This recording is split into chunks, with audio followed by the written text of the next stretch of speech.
Uh, and we also have to keep in mind that the media, they want their access, and I think that's something that um, a lot of people don't understand is that with Secret Service, what we would love to do is have the protectee stay in the White House and never leave the Oval Office.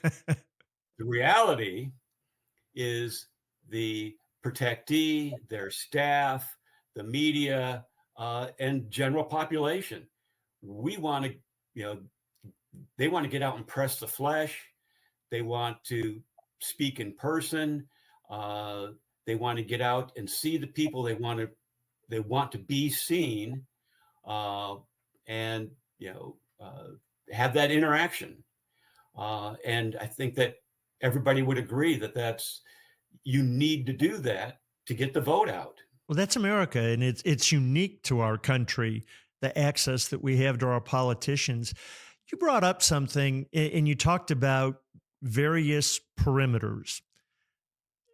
How large are those perimeters? And obviously, I'm going to get to at some point in time in Butler, the shooter penetrated a perimeter. And I'd like to understand the size of the various perimeters to get a better understanding of maybe how this could have broken down in this particular instance and the resulting, assassination attempt that occurred.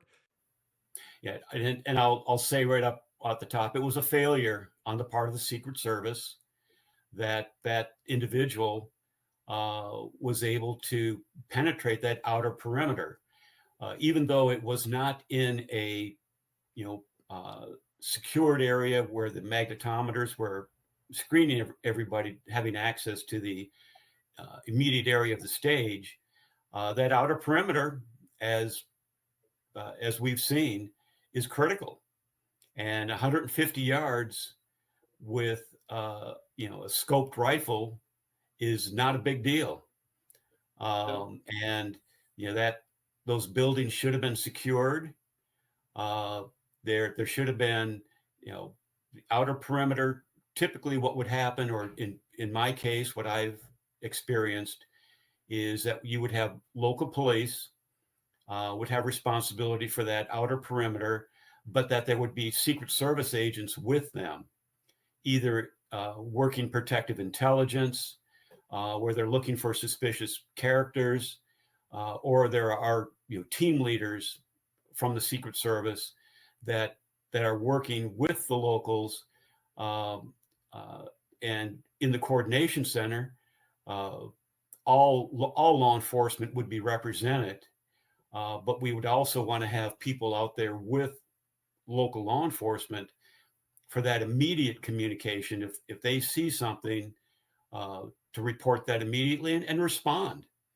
Yeah, I think that's what's so unique about this particular situation because it's my belief, okay? And it's just my belief if there is a one-off out there that wants to kill a protectee, that they've got a pretty good chance of being successful because the ability for the service to interpret the threat, to predetermine that it even exists. Now, in this case, it was unique because apparently there was an Iranian threat.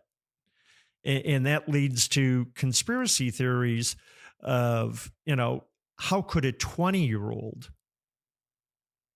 ultimately put themselves in a position to successfully attempt to take the life of an ex-president of the United States?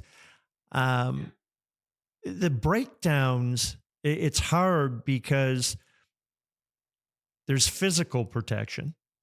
And in this particular case, we saw that citizens had identified the shooter, had identified that there was a weapon, and it appears on the timelines that not only was there a physical breakdown of personnel, but that the communication channels were not efficient.